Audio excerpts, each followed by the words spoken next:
As the Public Enterprise Committee continues its scrutinization, ADRS appears with no yearly report nor financial statement.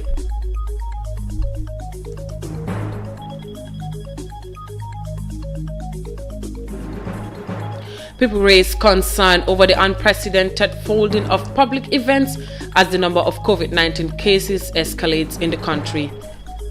These and more coming on Gambia24. Stay tuned.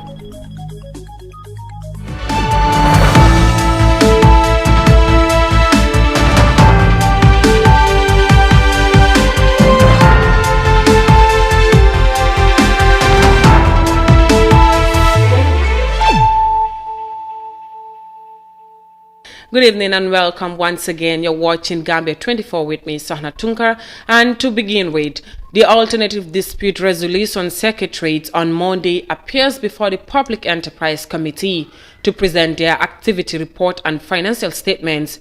But ADRS has not presented its activity report and financial statement since 2017 for consideration. Desise tells us more.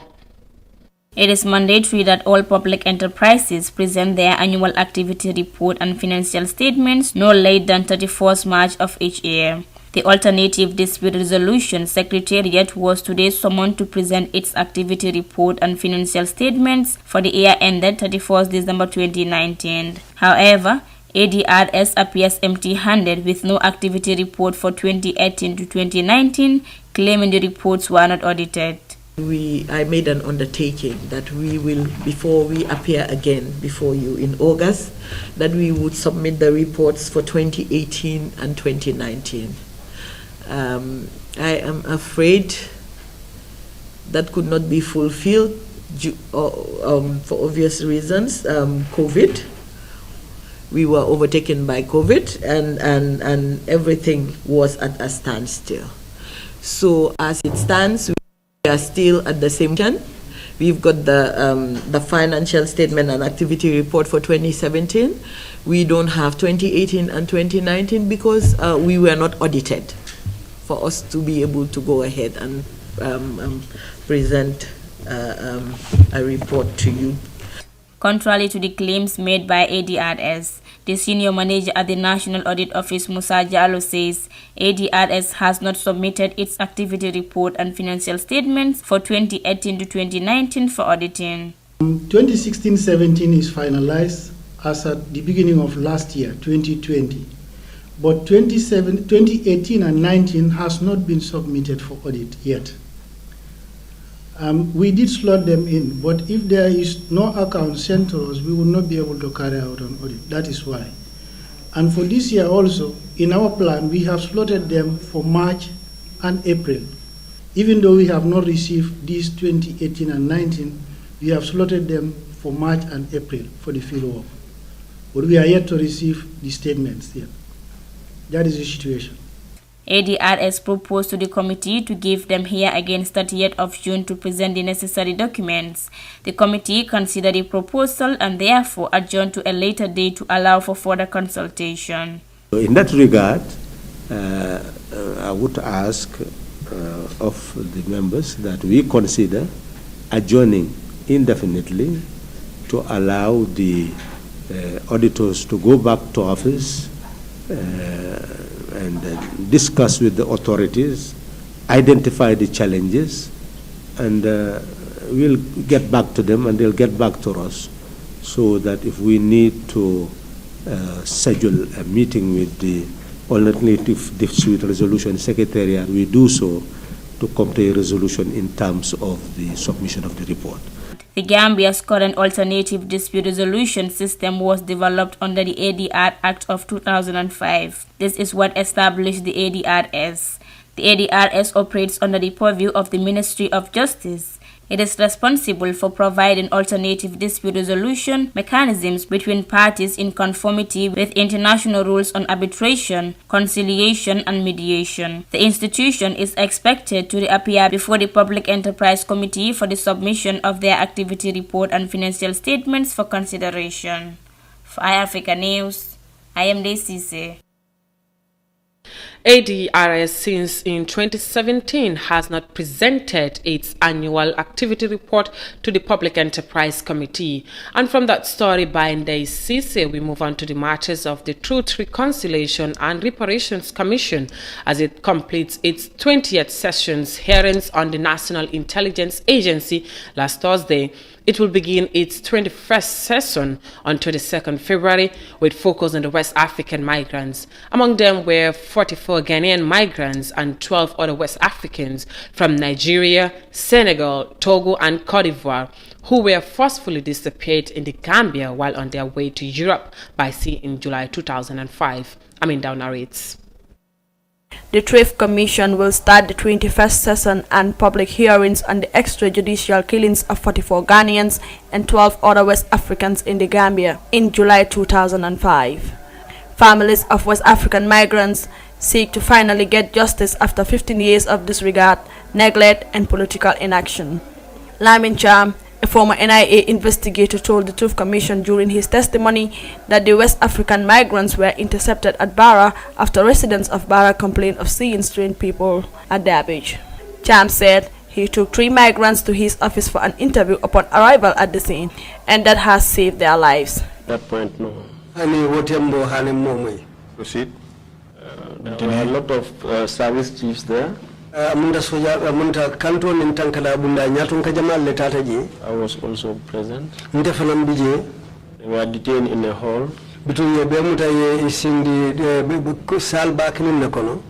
So from there, I think they were going to be transported to Babajo's residence. All of them? I believe all of them. And I spoke to the guards there.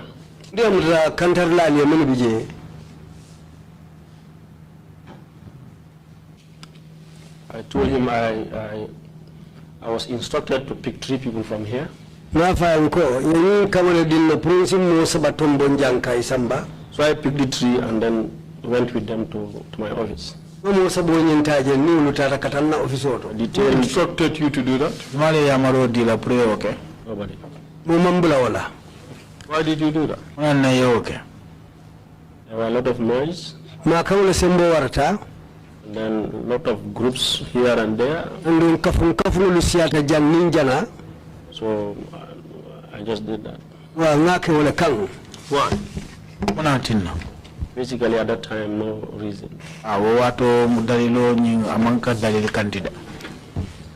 Cham also said these 3 migrants were mistaken for mercenaries by other servicemen. I did that just to take them to my office. Because there was this confusion, too many statements were being made. Like what? Like mercenaries.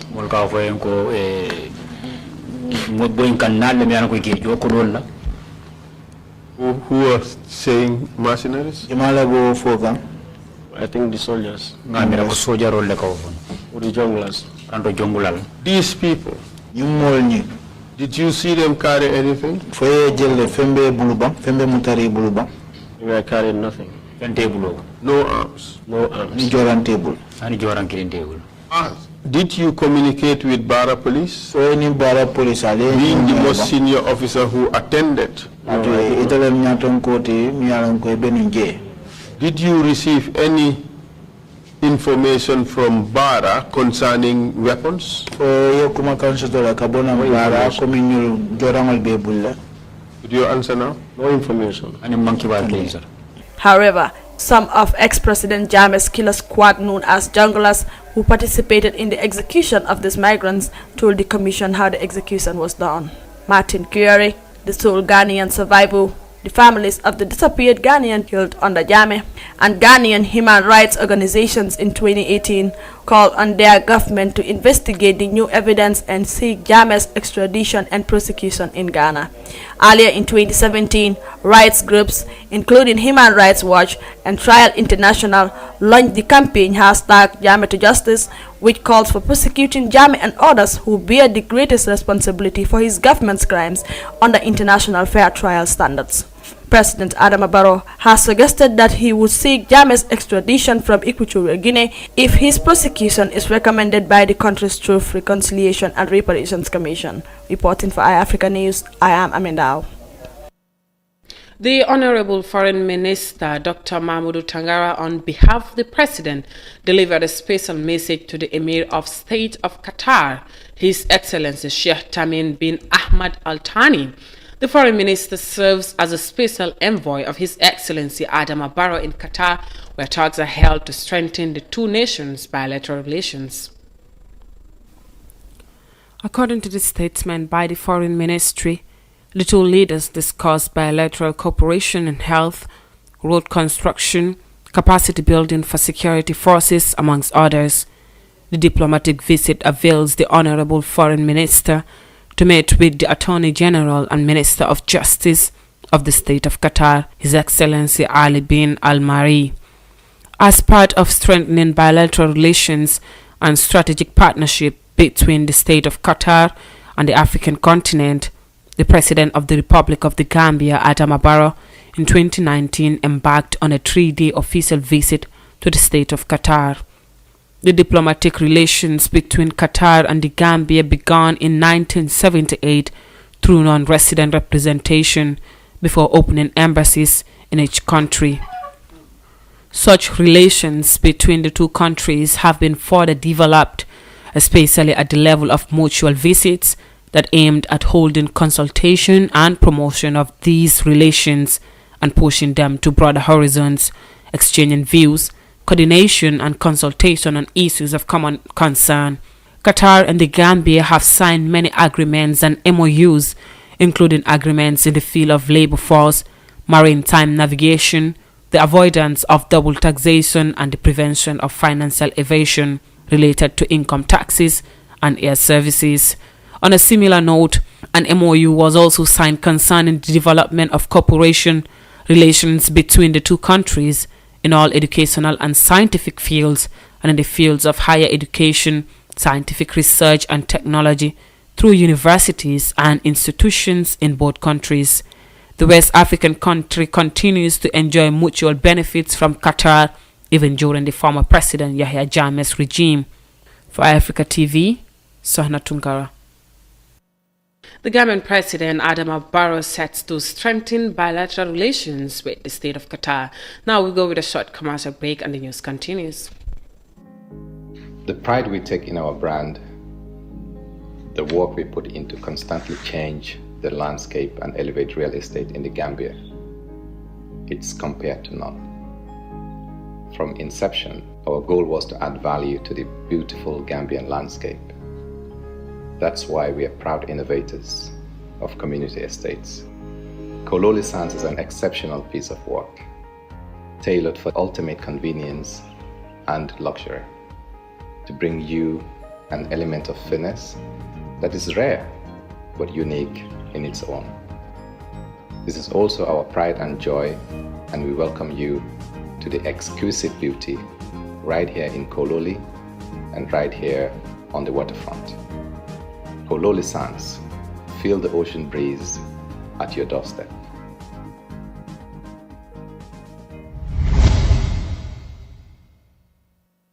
In case you're just tuning in, this is Gambia24, and now to the rest of our stories.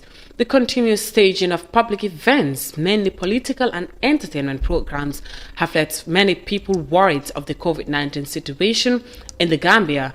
As coronavirus cases gradually increase, political parties and authorities continue to gather thousands of Gambians in large gatherings without respecting COVID-19 protocols. More of that in this report by Fatmata Kasim. In October 2020, the Gambia government, through the Ministry of Basic and Secondary Education, declared the reopening of schools after sports restriction to contain the spread of the COVID-19 pandemic in the country. The ministry has issued a new calendar for schools to limit the number of students attending classes to avoid them contracting the virus. However, many Gambians, including some parents, told iAfrica TV that the government should allow students to resume normal classes as public events are being organized in part of the country without adhering to the health professional advice guidelines. One of the parents argued that the current timetable at school doesn't favor the students, saying it could even affect learning.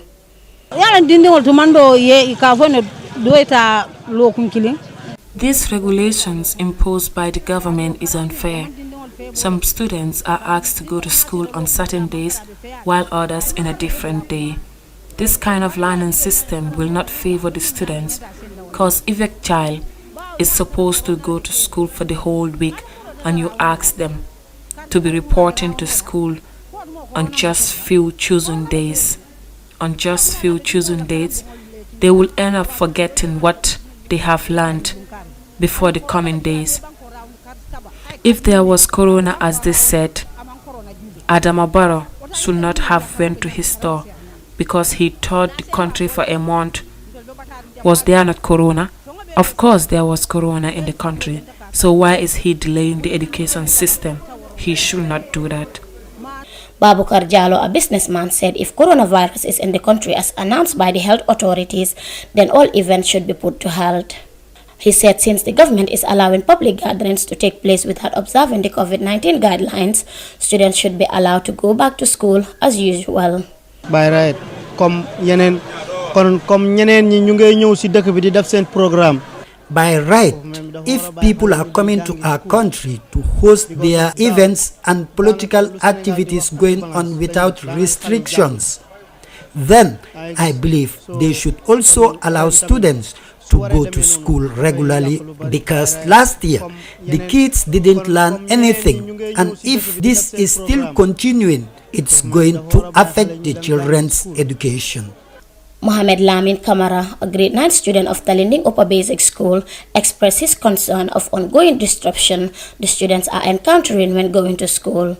He said the current situation of limiting of activities doesn't favor the students while public events are taking place.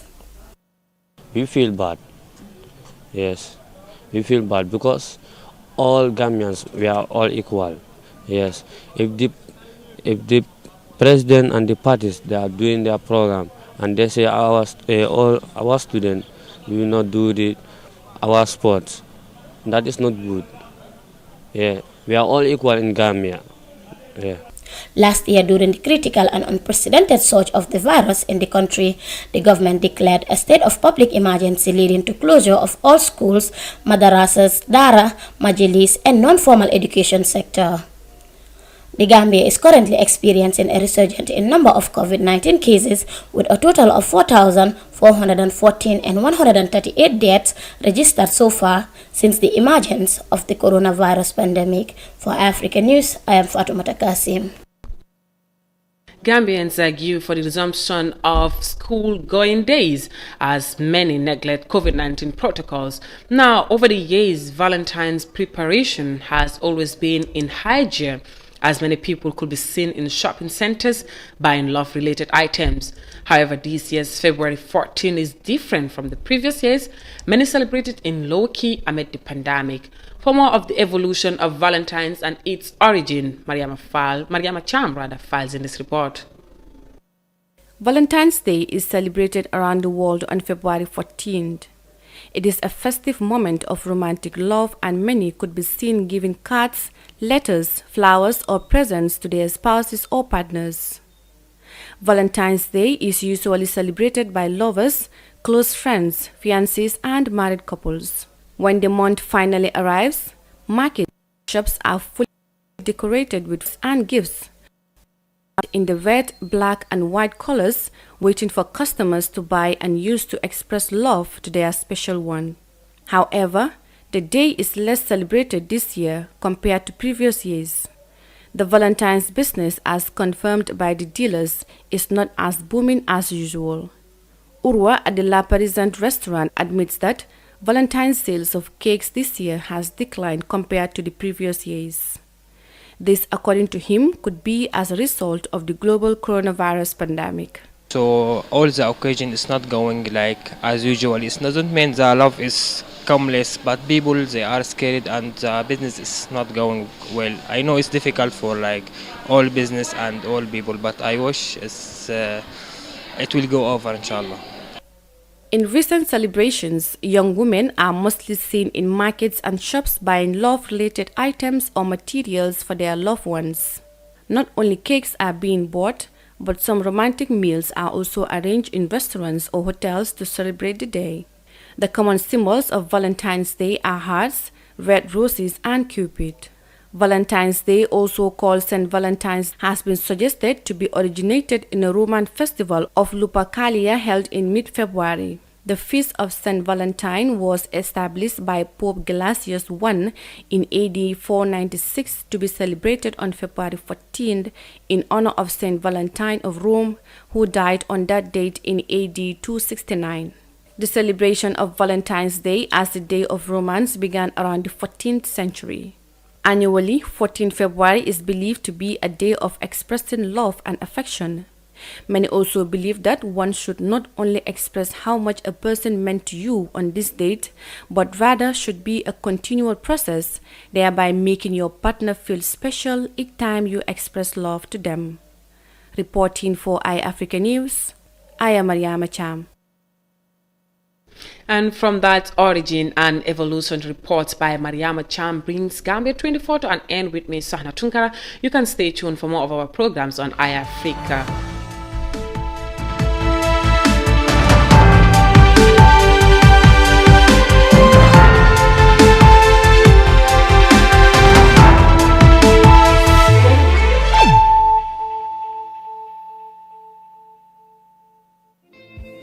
Hello, AfriCell people.